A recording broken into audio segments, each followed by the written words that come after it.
In primetime news this evening, fear grips another St. Catherine community after 9 persons are shot, 4 fatally.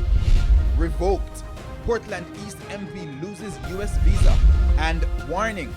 Security Minister says there will be repercussions for breaches of the temporary ease in the Noise Abatement Act.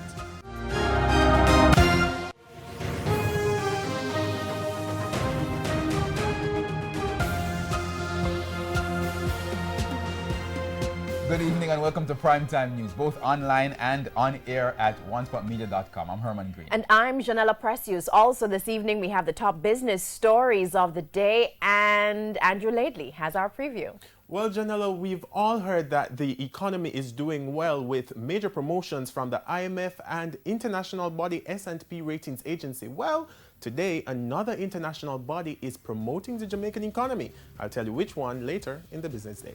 All right, thank you, Andrew. From Andrew, we go to Karen for what's coming up in sports. Karen? Well, Herman, Hugh Menzies, who guided the Reggae Girls to the World Cup, walked away from the job, as we know. One of our reporters had an exclusive interview with him from his Florida base, and we have the details later.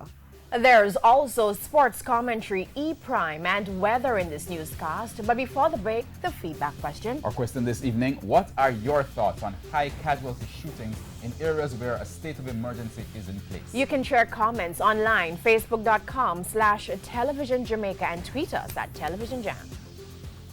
Please stay with us. Primetime News returns right after this break.